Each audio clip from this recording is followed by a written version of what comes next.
오늘 요한복음 3장 22절부터 30절까지의 말씀, 이 말씀을 가지고 그는 흥하고 나는 쇠하여야 하리라 라는 제목으로 함께 말씀을 나누겠습니다. 입신양명, 출세하여 이름을 세상에 떨치다 라는 사자성어입니다. 이 땅에 살아가는 많은 사람들은 입신양명을 위해서 살아가는 사람들이 많이 있습니다. 그래서 아주 옛날에도 열심히 공부하여서 과거 제도에 합격하여 비단 옷을 입고 고향으로 돌아가는 소위 금이 환영하는 것이 아주 많은 사람들의 꿈이었습니다. 사실 지금도 마찬가지입니다. 크게 다르지 않습니다.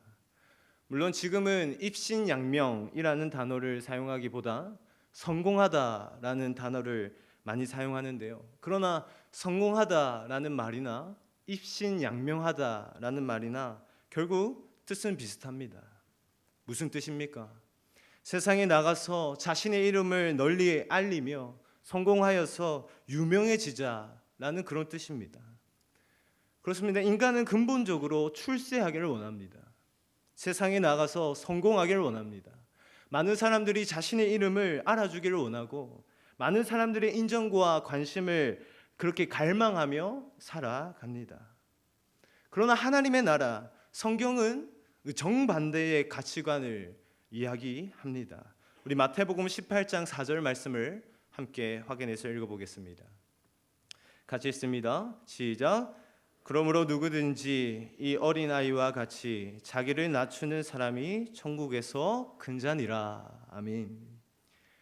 세상의 사람들은 어떻게 해서든 자기가 높아지고자 합니다. 부자가 되기를 원하고 사회에서 큰 영향력을 끼치는 그러한 사람이 되기를 원합니다. 또 그러한 사람이 되어야 성공한 사람이다, 성공했다고 그렇게 여깁니다. 그러나 하나님은 그렇게 말씀하시지 않습니다. 하나님은 자기를 낮추는 자가 성공한 자다라고 말씀하십니다. 즉 하나님 나라에서는 부자가 되고 또 유명 인사가 되어서 사람들의 인기를 받고 인정과 존경을 받으며 살아간 그 사람보다 겸손하게 이웃을 섬기고 이웃을 돌보았던 그런 사람이 바로 큰 자이고 성공한 자라고 하나님께서 인정해 준다, 그렇게 말씀하고 있는 것이죠. 그러므로 우리가 정말 하나님을 잘 믿는다면 우리의 목표가 출세나 성공 또는 입신양명이 되어서는 안 됩니다. 성도는 스스로를 낮추고 이웃을 섬기고 자기 이름을 세상에 널리 알리는 것이 아니라 바로 예수 그리스도의 이름을 온 세계에 알리며 높이며 전하며 살아가야 한다는 것이죠. 사실 우리 중에 이 사실을 모르는 사람은 아마도 거의 없을 것입니다. 우리는 성도라면 마땅히 자기를 낮추고 겸손하여 그렇게 이웃을 섬기며 살아야 한다는 것 대부분 다 알고 있습니다. 그러나 실제로 그렇게 살아가는 것은 참으로 쉽지 않습니다. 우리는 머리는 알고 있지만 실제로 우리의 삶 속에서 나 스스로를 낮추고 살아가는 것, 그것보다는 내가 높아지기를 원하고 내가 영광받기를 원하고 내가 유명해지고 많은 사람들의 관심을 받으며 살아가는 것을 더 좋아하는 것 같습니다. 그렇다면 우리는 어떻게 스스로를 낮추고 오직 하나님만 높이는 그러한 삶을 살아갈 수 있을까요? 오늘 본문은 세례 요한의 이야기입니다. 우리가 너무나 잘 알듯이 세례 요한은 자기 자신을 정말 철저하게 낮춘 사람입니다. 자기를 낮추고 오직 예수님 한 분만 드러내었던 그런 성경의 가장 대표적인 사람입니다. 오늘 그의 모습을 함께 살펴보면서 어떻게 하면 우리도 그 세례 요한과 같이 나는 낮추고 오직 예수님만 높이는 사람이 될 수 있을지를 함께 살펴보기를 원합니다. 그 방법을 살펴보고 또 그 방법을 살펴봄으로 우리가 결단하기를 원합니다. 내가 이제 낮은 자로 정말 주님만 높이는 그러한 사람으로 살아가기를 결단하는 이 말씀의 시간이 되기를 간절히 바랍니다. 첫째로, 성도가 자신을 낮추고 오직 예수님만 높이기 위해서는 자신의 사명이 무엇인지 바르게 깨달아야 합니다. 우리는 하나님이 우리에게 주신 사명이 무엇인지 바로 알 때에 우리는 스스로를 낮출 수 있고 오직 예수님만 높일 수 있습니다. 우리 오늘 본문 말씀 22절과 23절 말씀을 함께 확인해 보겠습니다. 22절 23절 말씀입니다. 함께 읽습니다. 그 후에 예수께서 제자들과 유대 땅으로 가서 거기 함께 유하시며 세례를 베푸시더라. 요한도 살렘 가운데 에논에서 세례를 베푸니 거기 물이 많음이라. 그러므로 사람들이 와서 세례를 받더라. 아멘. 본문에는 세례를 베푸시는 두 사람이 나옵니다. 예수님과 세례 요한입니다. 예수님은 예루살렘에서 모든 사역들을 마치고 이제 제자들과 함께 세례를 베푸는 그 사역을 시작합니다. 그런데 그 예수님께서 세례 베푸는 사역을 시작하실 때 그 동일한 시기에 이미 세례 요한이 그 제자들과 함께 세례를 베푸는 일을 미리 감당하고 있었죠. 당시 많은 사람들은 세례 요한으로부터 세례를 받았습니다. 또 많은 사람들은 세례 요한이 베푸는 그 세례를 보기 위하여서 많이 몰려와 있었습니다. 그러나 예수님께서 세례를 베푸신다라는 소문이 돌자 많은 사람들이 세례 요한을 떠나 예수님께로 쫓아갔습니다. 때문에 세례 요한의 제자들은 예수님과 예수님 제자들이 자신의 사역들을 빼앗아 간다는 그런 미묘한, 뭔가 모르는 미묘한 불만과 시기심과 질투의 감정을 느꼈습니다. 아니나 다를까 이내 한 사건이 터지고 말았습니다. 우리 25절도 함께 확인해 보겠습니다. 25절입니다. 시작. 이에 요한의 제자 중에서 한 유대인과 더불어 정결예식에 대하여 변론이 되었더니. 아멘. 요한의 제자 중 한 사람이 한 유대인과 정결예식, 곧 세례에 관해서 변론하는 일이 생겼습니다. 본문은 그 변론의 내용이 어떠한 내용인지 정확하게 그리고 구체적으로 이야기해 주지 않습니다. 그러나 문맥상으로 보았을 때 아마도 이 변론, 이 세례에 대한 변론은 아마 예수님의 세례가 더 효력이 있는지, 예수님의 세례 아니면 세례 요한의 세례가 영적이고 권위 있고 더욱 효력이 있는지, 아마 그 두 중에 어떤 것이 효력이 있는지 논쟁이었을 것 같습니다. 논쟁은 열띠였습니다. 열띠게 토론하였습니다. 그러나 시원한 결과를 맺지 못했습니다. 그래서 요한의 제자는 자신의 스승인 요한에게 찾아와서 이 일에 대하여서 아마 도움을 얻고자 했던 것 같습니다. 그래서 26절에 이렇게 얘기합니다. 제가 읽겠습니다. 그들이 요한에게 가서 이르되 랍비여, 선생님과 함께 요단강 저편에 있더니 곧 선생님이 증언하시던 이가 세례를 베풀매 사람이 다 그에게로 가더이다. 아멘. 지금 이 요한의 제자의 말에 뭔가 미묘한 감정을 느끼실 수 있습니까?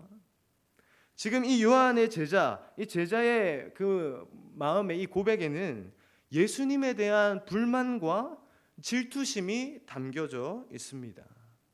그래서 예수님을 예수님이라 얘기하지 아니하고 요단강 저편에 있더니, 선생님이 저번에 증언하시더니 그 사람에게 사람이 몰려갑니다. 이렇게 불만 섞인 얼굴로, 표정으로, 그리고 어투로 요한에게 얘기를 하는 것이죠.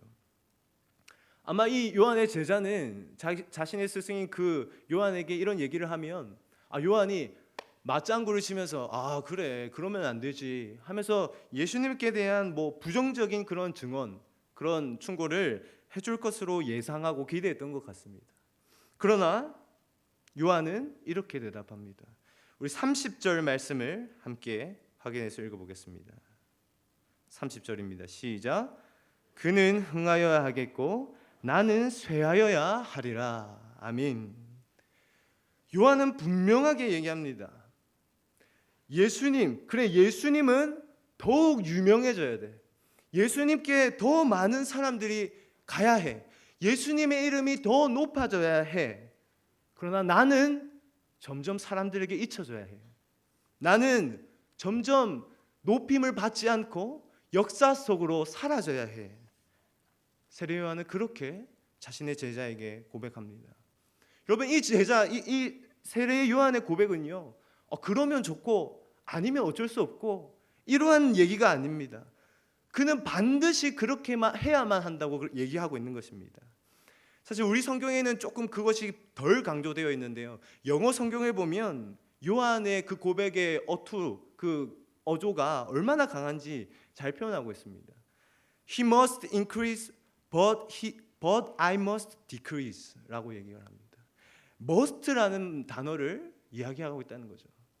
번역하면요, 그는 반드시 흥해야 되고 나는 반드시 쇠해야 된다라고 이야기하는 것입니다.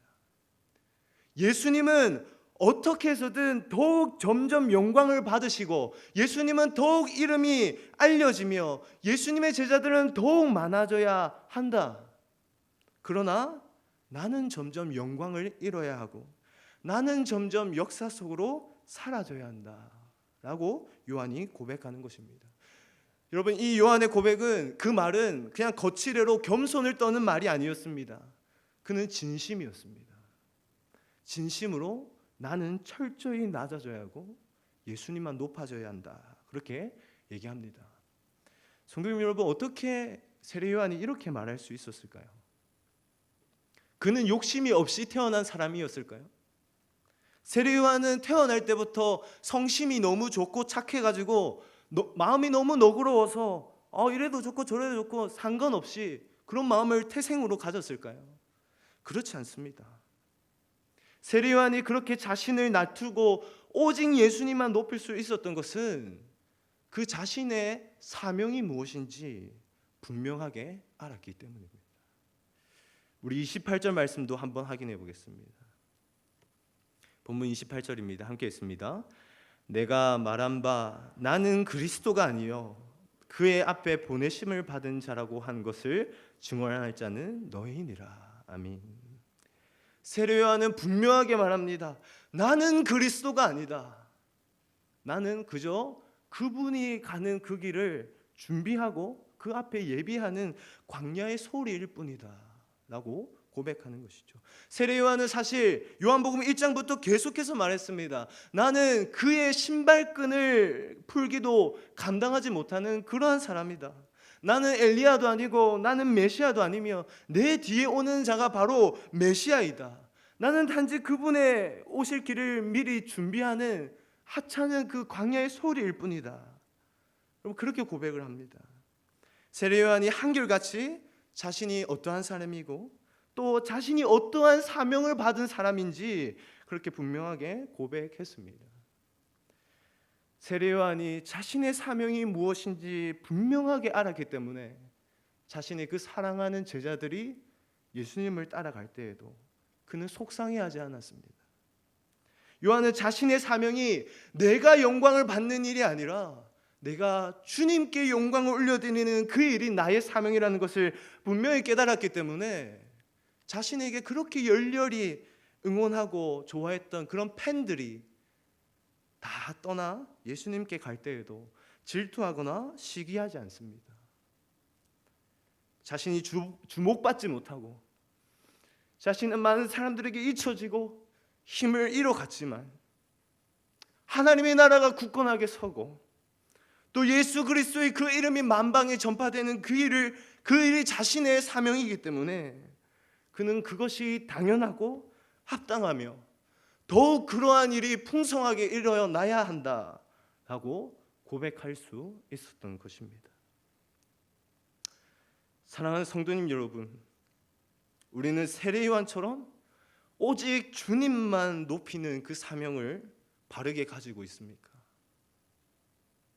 사실 우리는 주님을 높이는 거 참 잘합니다.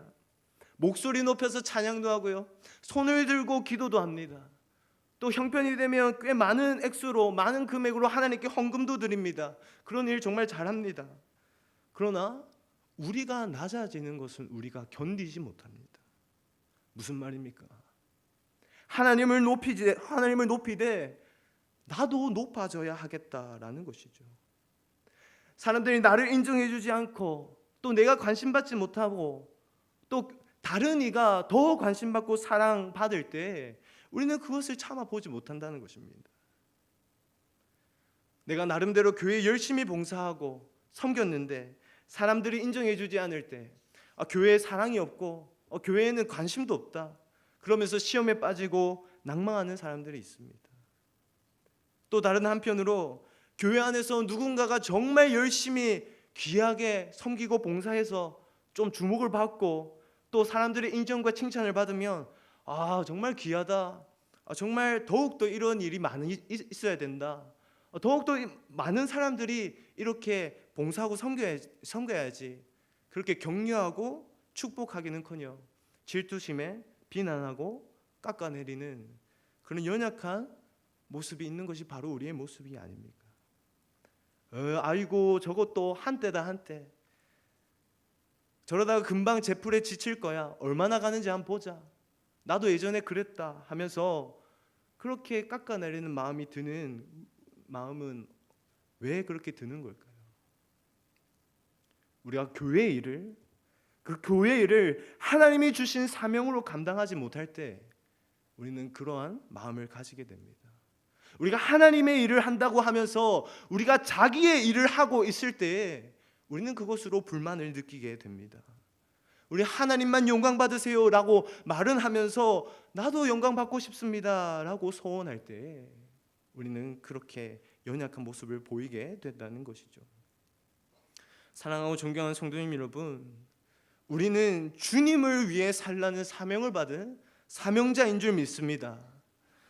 교회를 섬기고 봉사하는 것, 물론 우리는 서로를 칭찬하고 또 서로에게 관심을 가지고 사랑으로 격려해야 됩니다. 그러나 우리가 봉사하고 섬길 때 칭찬받지 못하고 관심받지 못해도 우리가 그것을 위해서 하는 것은 아닙니다.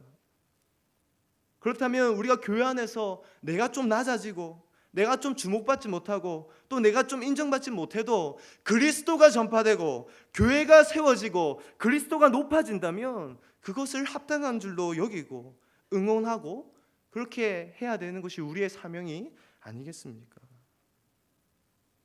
우리가 하나님께 주신 그 사명, 나의 사명은 내가 낮아지고 하나님만 높이는 것이다 라는 그 사명을 분명히 할 때 우리는 정말 세례요한처럼 그는 흥해야 되겠고 나는 쇠하여야 하리라 고백할 수 있으며 그렇게 살아갈 수 있는 줄 믿습니다. 그렇습니다. 우리가 하나님께서 주신 그 사명을 기억하며 살아갈 때 우리는 사명자로 살아갈 수 있습니다. 사명을 바로 알 때에 우리는 오직 주님만 높이는 그 사역을 감당할 수 있습니다. 그러나 사명감 가지고 그 사명감 하나만으로는 우리는 한결같이 끝까지 섬기기가 참으로 어렵습니다. 그러면 어떻게 해야 될까요? 무엇이 더해져야 할까요? 둘째로 우리는 그 사명 위에 반드시 하나님이 주시는 신령한 기쁨을 더해야 합니다. 세례요한이 그의 인생의 만렵까지 흔들림 없이 끝까지 주님만 높이고 자신을 낮출 수 있었던 것은 주님이 주시는 그 신령한 기쁨을 날마다 누릴 수 있었기 때문입니다. 성도님 여러분, 신령한 기쁨은 어떠한 기쁨일까요? 신령한 기쁨은 이 세상의 기쁨과 뭐가 다를까요? 먼저 세례요한의 제자가 누렸던 기쁨은 세상의 기쁨이었습니다. 세례요한의 제자는 자신에게 많은 사람이 따를 때에 기뻐했습니다. 세례요한의 제자, 그는요 사람들이 자신을 높여주고 자신을 인정하고 자신을 따라갈 때에 그는 기뻐했습니다. 바로 그가 느끼는 기쁨, 바로 세상의 기쁨이었던 것이죠. 때문에 사람들이 예수님께로 갈 때 그는 예수님을 시기하고 질투했습니다. 그에게 기쁨은 사라져 버렸습니다. 연기같이 날아가 버렸습니다. 그것이 바로 세상의 기쁨입니다. 세상의 기쁨은 우리에게 영원토록 기쁨을 주는 것이 아닙니다. 나를 인정해주고 나를 칭찬하고 나를 이렇게 따라줄 때 그때 생기는 기쁨인데요, 그것은 영원하지 않습니다. 그것이 바로 세상의 기쁨이죠. 곧 사라지는 기쁨입니다. 그러나 요한이 누렸던 그 기쁨은 금방 사라지는 세상의 기쁨이 아니었습니다. 요한이 누렸던 기쁨은 내가 주목받지 못해도, 내가 높임받지 못해도 사라지지 않고 계속해서 남아있는 영원한 기쁨이었습니다. 그 신령한 기쁨은 바로 예수님과의 관계에서 누릴 수 있는 기쁨이었습니다. 우리 요한복음 29장 말씀을 함께 확인해서 읽어보겠습니다. 29절입니다.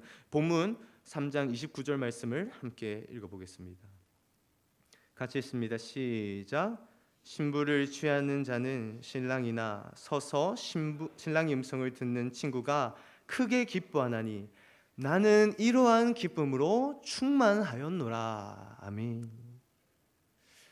세례 요한의 제자는요, 예수님을 같은 동업자 중에 경쟁자 중에 한 사람으로 그렇게 여겼습니다. 세례 요한의 제자는 예수님과 그런 관계였습니다. 경쟁자의 관계였죠. 그러나 세례 요한은 오늘 본문에 뭐라고 얘기하고 있습니까? 예수님과 어떠한 관계를 유지하고 있었다고 얘기하고 있습니까? 친구라고 얘기하고 있습니다.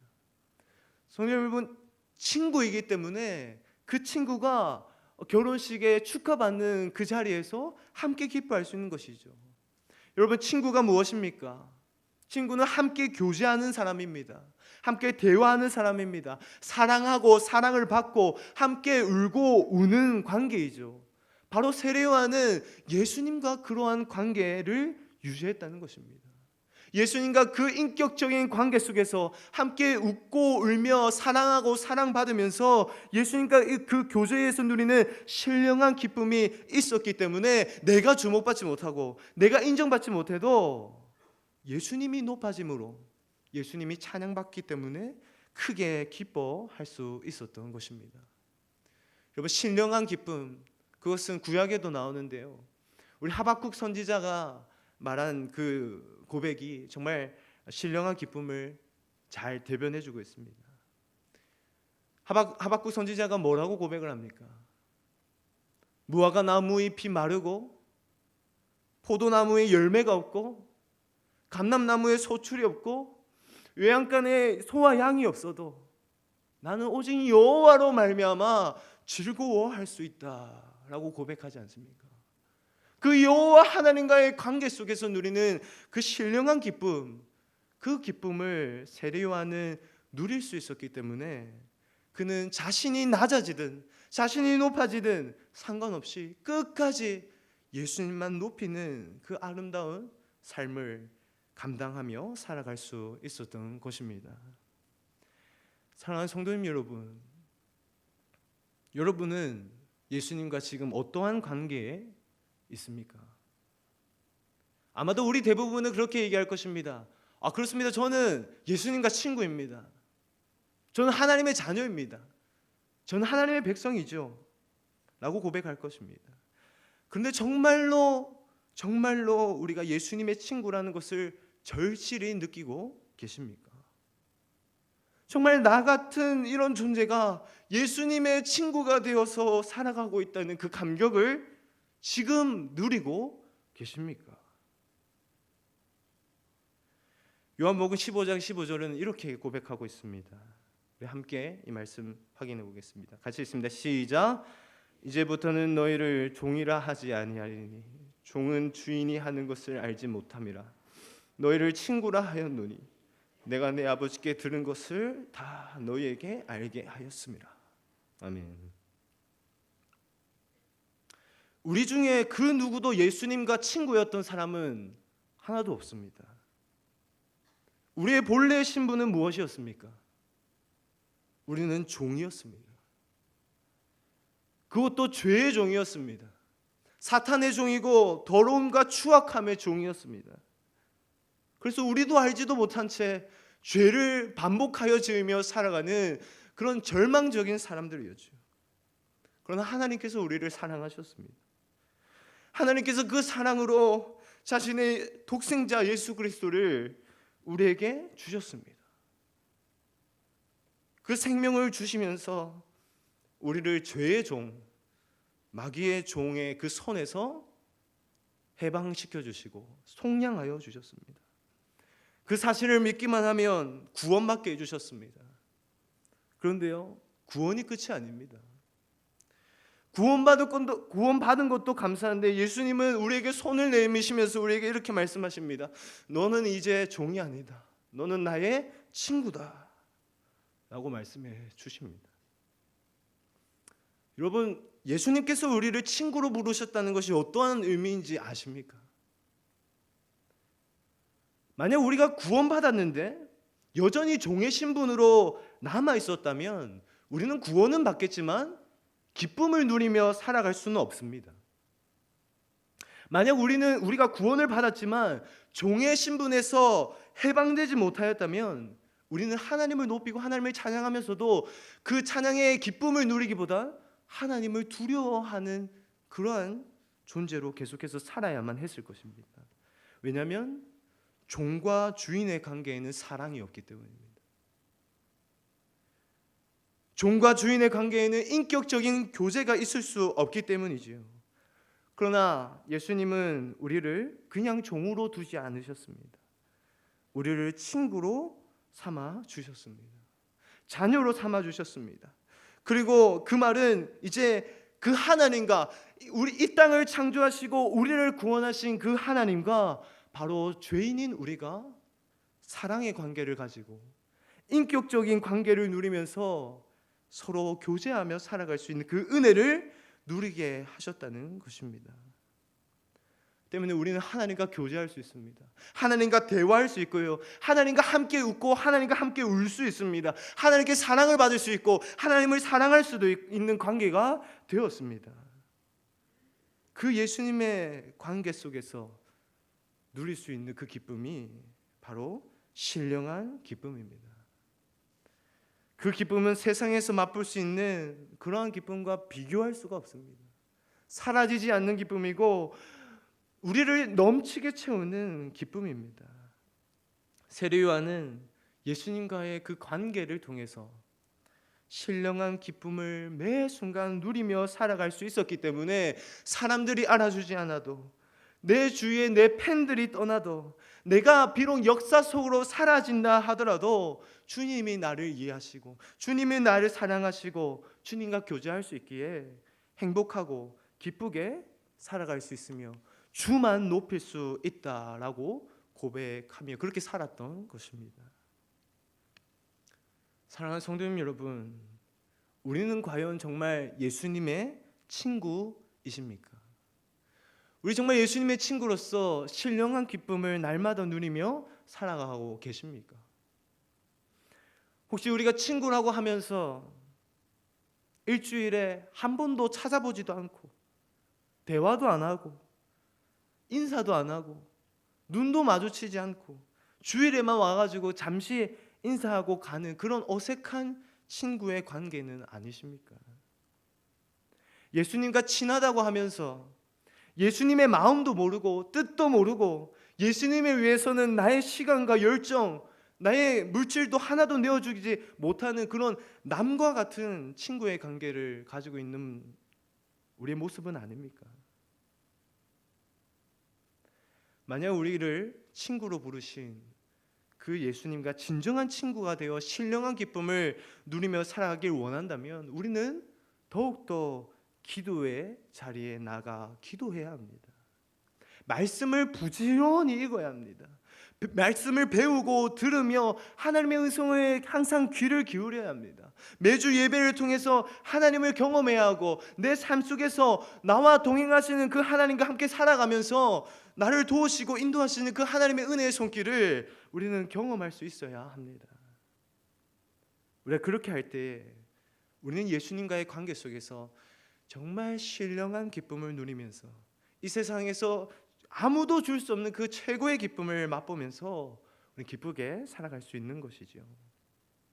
그리고 그 기쁨이 있다면 우리는 다른 사람이 나를 인정해 주지 않고 누가 나를 뭐라 해도 누가 나를 뭐라 하지 않아도 주님만 높이고 주님만 영광 받으시고 할렐루야 하면서 하나님과 기쁨으로 살아갈 수 있는 줄 믿습니다.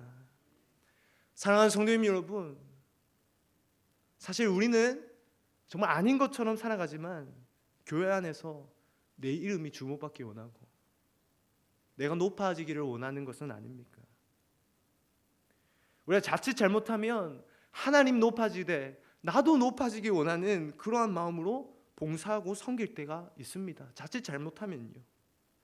그런데요, 그 마음은요 공동체의 갈등과 문제의 시작이 됩니다. 아, 나도 높아져야지. 아, 나도 인정받아야지. 그 마음을 갖게 되면 우리는 남을 비난하게 되고요, 남을 깎아내리게 되고요, 질투하게 되고요, 상처를 주고 받게 됩니다. 공동체가 아프게 됩니다. 그러나 하나님만 흥해야 되고 나는 쇠하여야 하리라, 그 마음으로 우리가 사역하고 섬기고 살아갈 때 하나님은 더욱더 영광 받으시고 교회 공동체는 사랑과 섬김의 그 은혜가 더욱 풍성하게 되는 줄 믿습니다. 사도 바울은 이렇게 고백합니다. 이 사도 바울의 고백을 한번 보면서 설교를 마무리하고자 하는데요, 빌립보서 1장 20절 말씀 우리의 마음을 담아서 한번 함께 고백하겠습니다. 같이 읽습니다. 시작. 나의 간절한 기대와 소망을 따라 아무리든지 부끄러워하지 아니하고 지금도 전과 같이 온전히 담대하여 살든지 죽든지 내 몸에서 그리스도가 존귀하게 되게 하려 하나니. 아멘. 세례 요한과 사도 바울의 삶의 이유, 그들의 사명은 간단했습니다. 살든지 죽든지 예수 그리스도 그 이름을 떨치며 사는 것, 그것이 그들의 사명이자 삶의 이유였습니다.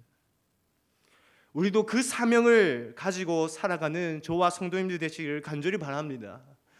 사랑하는 성도님 여러분, 그 사명의 길은 고난의 길, 눈물의 길, 슬픔의 길만이 아닙니다. 오히려 그 길은요, 그 이 땅에서 그 누구도 누릴 수 없는 최고의 기쁨의 길인 줄 믿으시기를 바랍니다. 하나님이 주시는 그 신령한 기쁨을 누릴 수 있는 길이 바로 그 사명의 길입니다. 그 기쁨은 순종하는 자, 믿음으로 따라가는 자에게 주어집니다. 정말 그 기쁨을 누리며 살아가기를 원하십니까? 그렇다면 그 하나님의 사명, 나에게 주신 사명을 정말 마음속에 간직하고 붙잡고 주님과 동행하며 그 기쁨을 날마다 누리며 살아가시는 저와 성도님들 되시기를 간절히 바랍니다.